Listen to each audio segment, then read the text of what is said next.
Yes, ma'am. Hello everyone. Sorry for the delay. Uh, Good afternoon everyone. Welcome to Diplomatia Directions, a premier event series by the Diplomatia Society of IIT-MBS. My name is Piyush Duggal and I'm honored to be your host for today's proceedings. As the representative of Diplomatia, it's my privilege to extend a warm welcome to each and every one of you to this event. It's grateful to have such a diverse and talented group of people between us. So before we start, I would like to introduce my co-host Arka Banerjee. He will be he will take a moment to talk about our society. Over to you, Arka.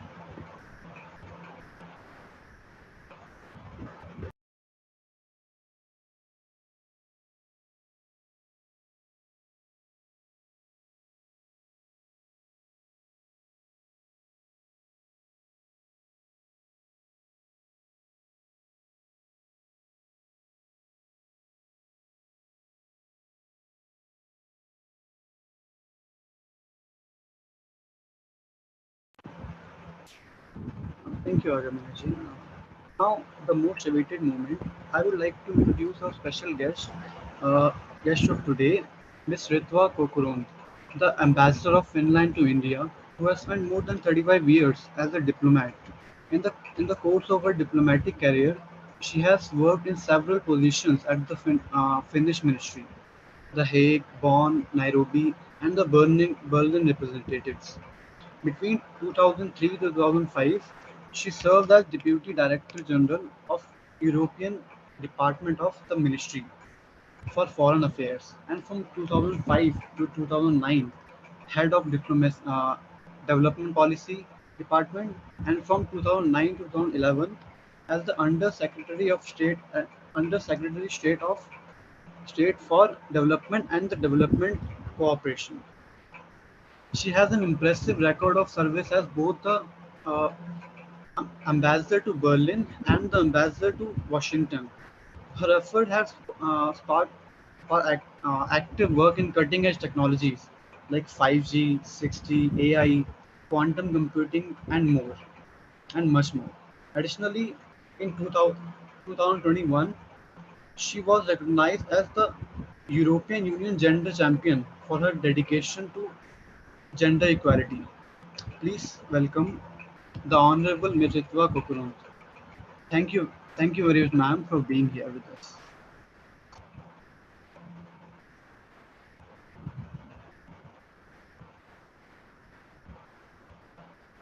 Yes, ma'am, we can hear you.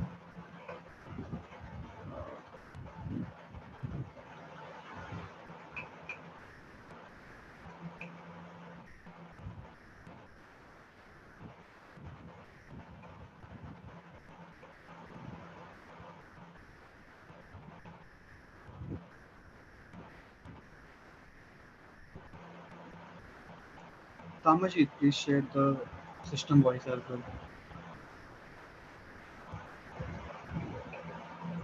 Not here. In the Zoom.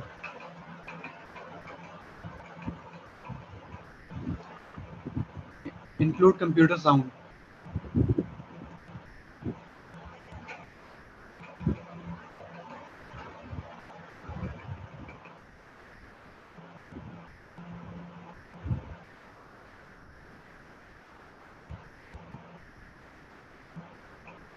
Tamaji, include computer sound. Click on that toggle. Not,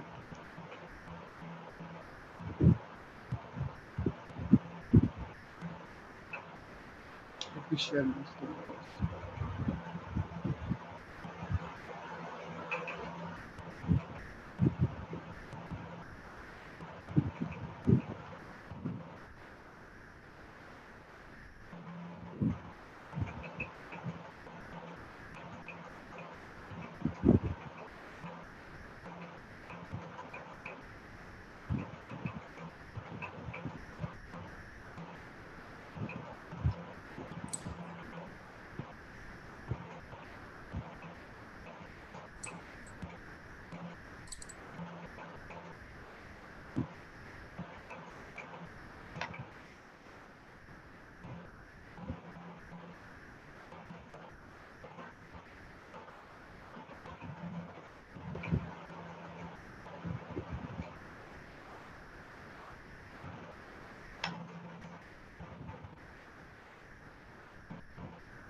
to share to the whole world this kind of carbon neutral roadmaps for industry. Finland has a strong culture of environmental awareness and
policy and development cooperation programs. We partner with countries that have focus on promoting sustainable development and at the same time reducing poverty. And I would argue that there won't be any sustainable poverty reduction without thinking comprehensively sustainability. Overall, Finland's international cooperation on sustainable development is an important aspect of the country's commitment to sustainability. Finland recognizes that sustainable development is a global issue that requires international cooperation and collaboration and has been working to promote sustainability both domestically and internationally. The collaboration between India and Finland under the Sustainability Partnership has been focused on various sectors, including energy, forestry, waste management, infrastructure, and digitalization. India has been working with Finnish companies such as Valmet, Wärtsilä, and Fortum for decades actually already, but now increasingly to establish a significant presence in the Indian renewable energy sector. The two countries have also collaborated on forestry and waste management practices, with Finland sharing its expertise in sustainable forest management, bio-based materials, and circular economy principles. We are building a joint venture for renewable energy sector. The two countries have which is starting to use bamboo as a biomaterial to begin with. The partnership between India and Finland has been instrumental in driving sustainable development in both countries. With a shared commitment to environmental conservation, renewable energy, and innovation, the two countries are well positioned to drive further progress in the years to come and pave the way to others as well. Furthermore, Finland collaborates extensively with India on education aimed at sustainable development. One great example is the collaboration between the Tata Steel Foundation 1000 School Program and the University of Turku Department of Teachers Education. They are working jointly toward equal and quality education for all the children in India. Few words about key factors of Finland's success. Finland is often regarded as one of the most sustainable countries in the world, not only by the UN. With a high standard of living, a thriving economy, and a commitment to environmental protection. Finland is also the happiest country in the world, for the 6th time in a row. Some of the key features that have contributed to Finland's success in sustainable development include, first, strong political commitment. I already mentioned that, but Finland's commitment to sustainable development is reflected in its legislation, policies, and strategies.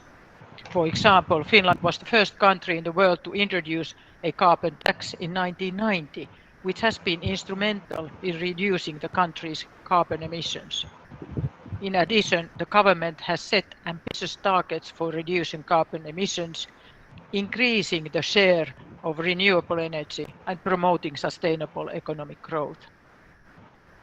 The government's commitment to sustainable development is also evident in its involvement in international climate agreements such as the Paris Agreement. Secondly, clean energy production. Finland has made significant investments in renewable energy production, particularly in wind, solar and hydropower. Finland's abundant forests have also played a significant role in providing renewable energy, with wood-based fuels being the largest source of renewable energy in the country. And this means actually the waste part of that, because wood otherwise is used in other purposes. Finland has set a target of producing 50% of its energy from renewable resources by 2030, and we are well on track to achieve this goal. Thirdly, circular economy.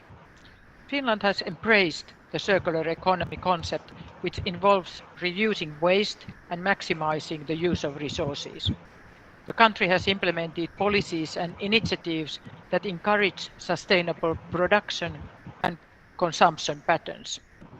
For example, Finland has introduced legislation that requires producers to take responsibility for the disposal of their products at the end of their life cycle, which has led to the development of new business models such as leasing and sharing. Finland's circular economy approach has also led to the development of new technologies and innovations such as the use of waste heat from industrial processes to produce energy. Fourth, education and research.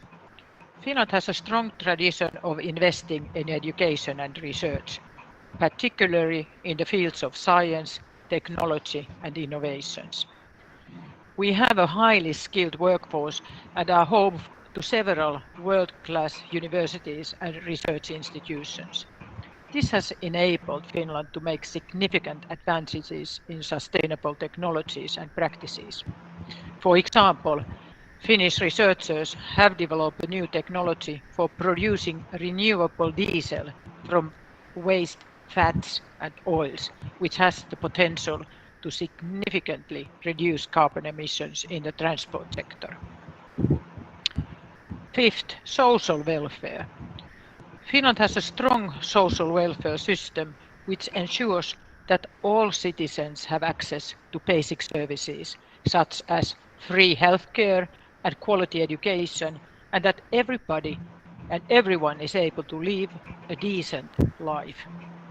This helps to reduce inequality and promote social sustainability. The social welfare system also provides a safety net for those who are most vulnerable, which helps to reduce poverty and social exclusion. Sixth, collaboration and partnerships. Finland has a culture of collaboration and partnerships, which has enabled different stakeholders, including government, businesses and civil society organizations, to work together to promote sustainable development. The government has established partnerships with businesses and civil society organizations to promote sustainable practices and to develop new sustainable technologies. Overall, these 6 key features have contributed to Finland's success in sustainable development, and we are happy to share our models to anybody who is listening or to anybody who is interested in. In addition to sustainable development, Finland is consistently a leader in many other global rankings. We love these rankings, to be honest. We are not only sixth time the happiest country, but Finland also ranks among the best on the state of democracy and political rights, lack of corruption, trust between citizens, safety, health, social cohesion, and equal distribution of income. Other rankings, for instance, Finland is number 2 in global gender gap report.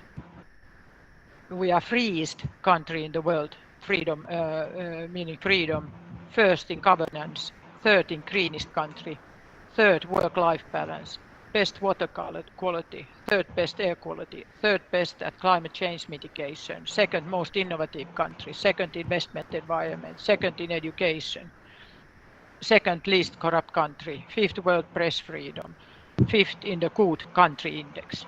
So this continues and continues. If you go to the Finnish Bureau of Statistics, all these are in English as well. An important driver in our success as a society has been education. I couldn't emphasize that more, since we are also speaking with you in an institute.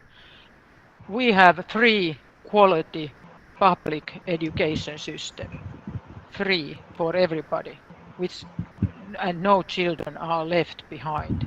This covers everything from elementary school to doctoral programs. It offers Finns educational opportunities seldom seen elsewhere. So we practically don't need any private schools to give quality education. We have public schools to give quality education to every citizen. During the past decades, Finland has invested a lot in creating an equal education system with equal learning opportunities and secured well-being for all children. Finnish education pays close attention to the entire school environment. The health sector is included there as well. For example, high-quality free lunches have been provided to students since 1948. Furthermore, Finland's long-standing commitment to gender equality is also one of the cornerstones behind our success. In 1906, Finland became the first country in the world to grant women full political rights, both the right to vote and the right to run for office. Since then, women have held every position in the Finnish society. Everyone benefits from a society where gender equality is a reality, and Finland serves as a great example of this. That we saw also when we had just 2 weeks ago elections. We have in our parliament 47% at the moment, and actually it was 0.2% more in the previous parliament, but 47%, by almost 50-50 women and men in our parliament. Here we have still some time. I was a little bit shorter than asked, but we have time for Q&As, and I'm really thank you very much for your attention. I would say it in Finnish, kiitos. Thank you very much, ma'am, for your invaluable insights. Allow me a moment.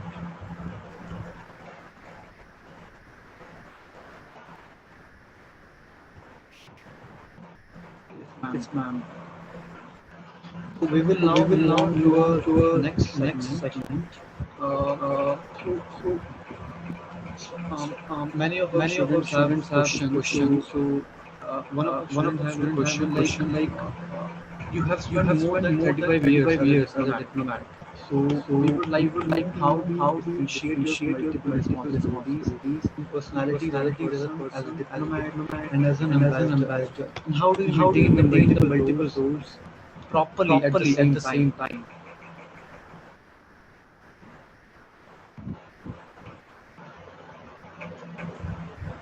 Yes, one of the things is, of course, that with the Finnish social system and the ecosystem, first of all, I never have thought that this is some kind of problem or an issue to combine various tasks. I am a working person, I am a wife, I am a mother, and I have been doing a really very good career as well. So it is doable, but of course I have had a very equal husband who has always supported us. I have had good mentors and supportees, and very many times they have been also men. So it is not only the issue that women are supporting each other, but I think you always need good colleagues, and that I have always had the privilege to have very good colleagues with whom I have been working. But also that my children have been having this very good quality school system in Finland. They have been able to attend also school systems, very good schools when we have been abroad. They have been benefiting of the kindergarten system in Finland. So I have always trusted that when they have went to schools or to kindergarten, the people who have been taking care of them are very professional. So I never had to put a lot of attention to that. My husband is able to cook, so most of the time he is taking care of the cooking. I can cook also, but I mean we are really very equal in our society in that sense that we are sharing the responsibilities also at home. So that is the way how we are doing actually in Finland. So it's not matter of that I think it's quite natural in that sense. I haven't been, to be honest, thought very much about that because it has been completely doable. That's very nice of you, ma'am. Thank you very much. But most of the people like many times for the duty and responsibility purposes, we face off with our own selves, like regarding ethics, regarding what to do and what not to do. So how to overcome those stresses we face in our own selves?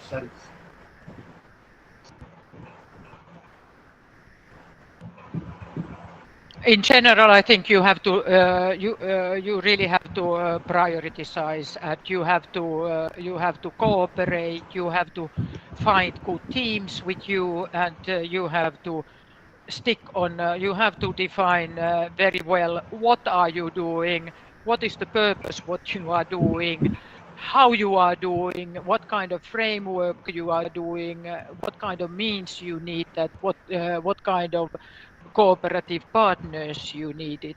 And then it is a lot of work. I mean, I must admit that my days have been very long sometimes, but it is the commitment and then keeping on your strategy and having flexibility if you learn that strategy needs to be revised, be honest and do it.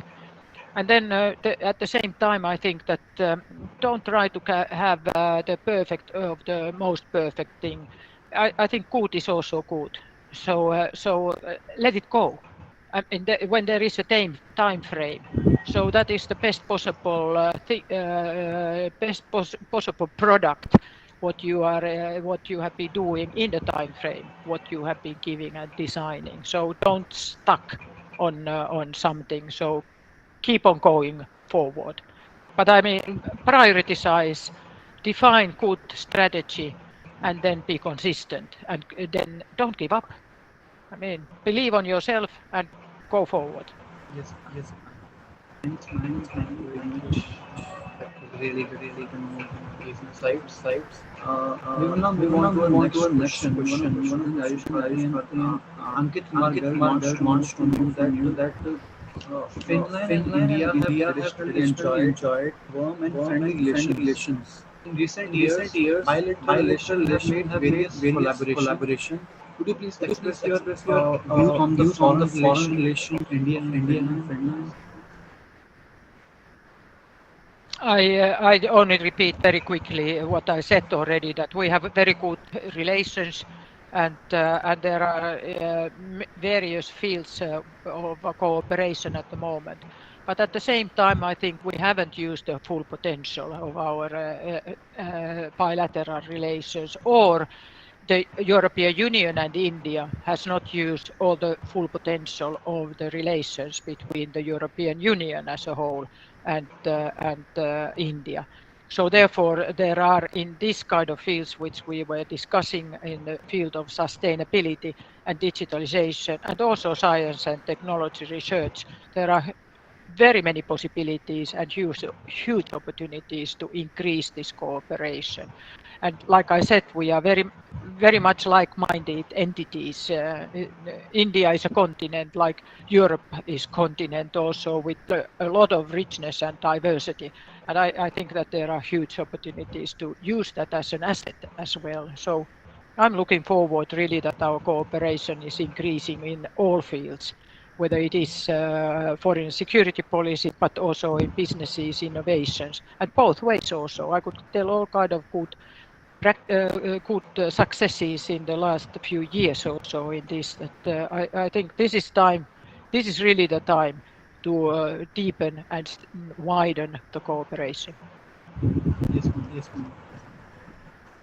Thank you, ma'am. Thank you, ma'am. From the previous question, what are the specific ways in which Finland and India could collaborate to address the global refugee crisis, which is often linked to issues of poverty and environmental degradation?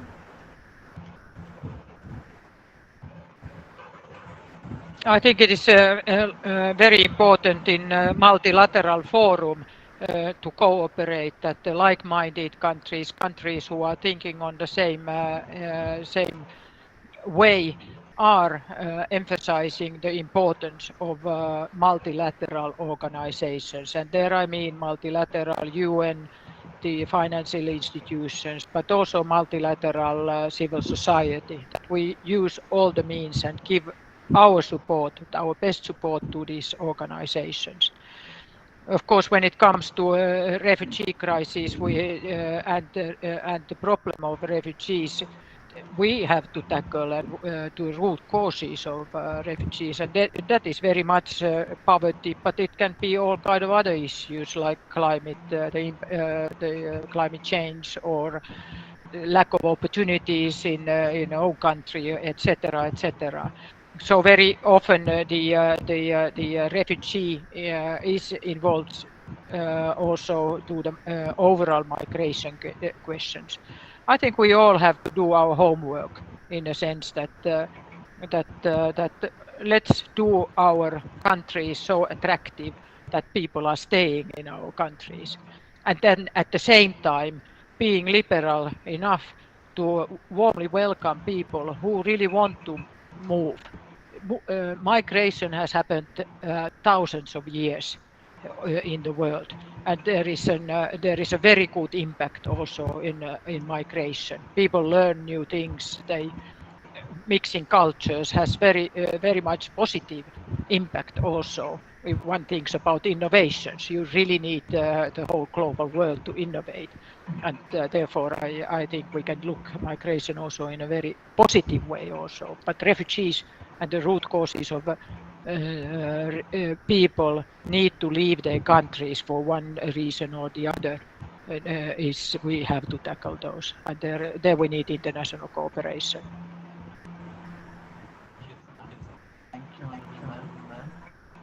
So on that point, Your Excellency, one of our students, Ashwara Pratap, wants to know Finland has been historically an achiever country in regards to sustainable development goals.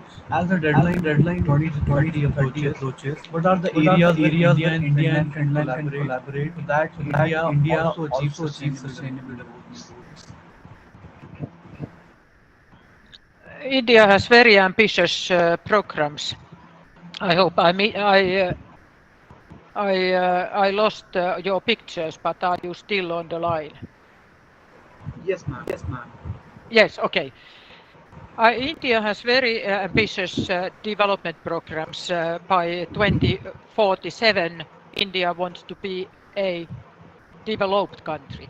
So we are here to help India if India wants our help to look what kind of solutions, innovations our organizations, our institutions, but also our businesses can jointly do with India. I mentioned this Assam biorefinery. It can pave the way for thousands of biorefinery if it's successful. This is a typical story about that there might be good solutions. We are already cooperating very strongly on digital platforms, and Indian companies, for instance, are helping Finnish public service, Finnish financial institutions, Finnish industries to create software or to create platforms, or they are also investing in Finland and the other way around. I mentioned about energy transition, And I mentioned also that there won't be energy transition, sustainable energy transition without digitalization. So here again, a company like Nokia, who is very heavily now building the 5G network in India, and developing with India researchers verticals to this, how do we use 5G digital network enabling to, for instance, to have smart energy transition, or to produce carbon neutral steel, to have logistic in a smart way. So there are incredible possibilities in these kind of areas. Actually, in all areas I already mentioned in my introduction. So huge possibilities to cooperate.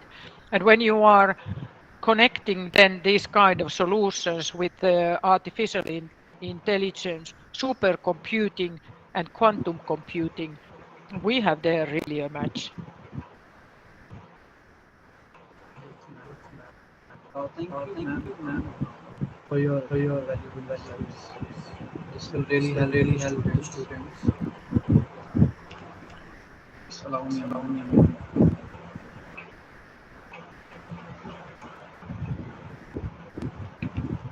Okay, so we have very limited time now.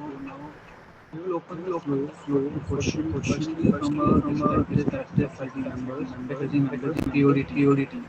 POD member have any question in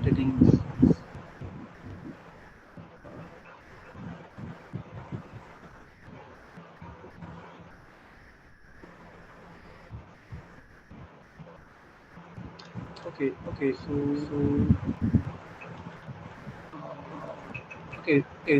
let's move on to the audience. If you have questions for the man, please raise your hand.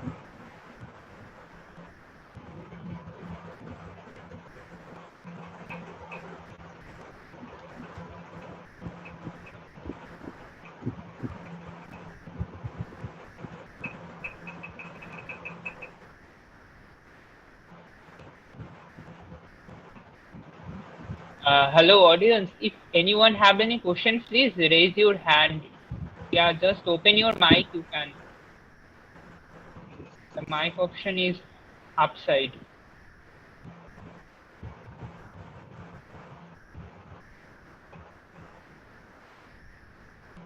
Aditya, you are not audible actually. It's one.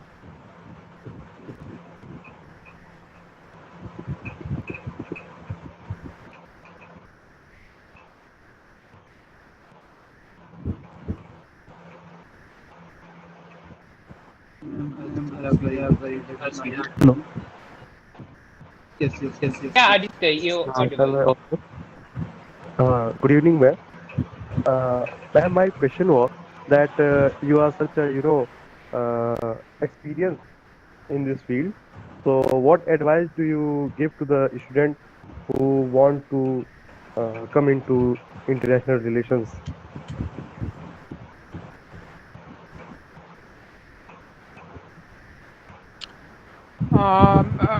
First of all, I welcome all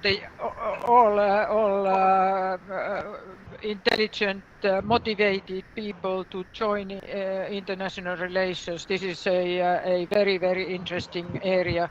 Also, sometimes a very frustrating area. We are living at the moment, for instance, very hard times, and not only because of Russian aggression in Ukraine and the war in Ukraine, but also the whole impact on the multilateral system, or for instance in the energy prices or food security. This is a very interesting area for working area. So I have been almost 39 years in this business, and I never regret any day. Every day is a new day, full of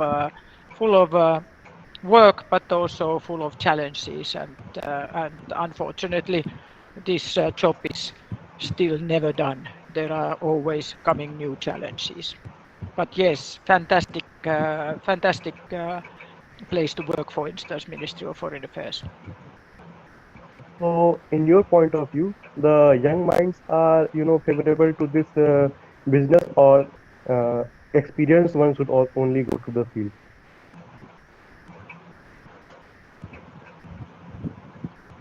Well, I think in our society we need all good brains. Some For that, brains but in innovation, some in businesses, some in governance, some in international relations. And I truly believe that we need a very good understanding on the impact on various fields of the society. So there are other good fields as well in the society, and we cannot all be civil servants. After all, we need many taxpayers, and we need those one who are really also making money, so that we get employment, we get businesses, and we get again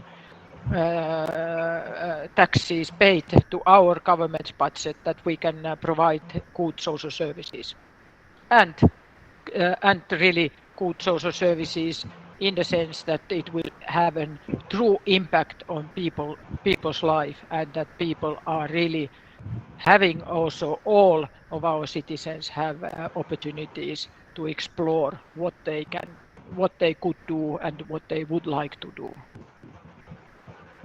thanks. Thank you, ma'am, for your contribution. This brings us to the end of today's session, Directions, episode 3.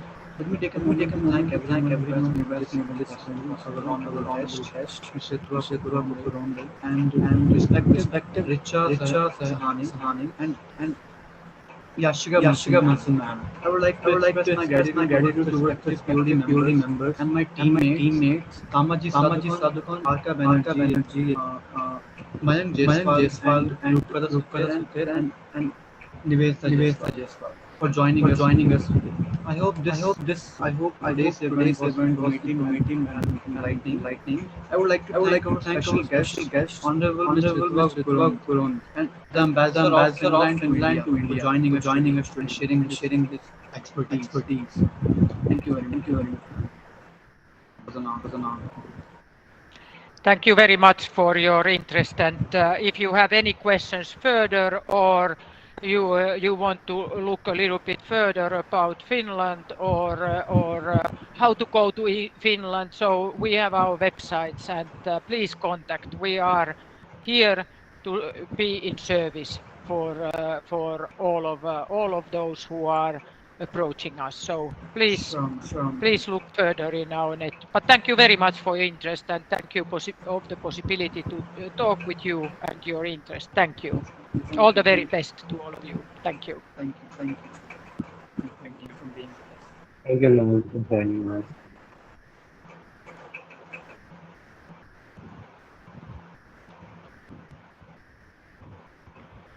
Thank you guys for joining. Have a good day. Thank you all for joining us today. And really sorry for the technical glitches and issues from their side actually. Really sorry for that. Thank you. See you in the next episode.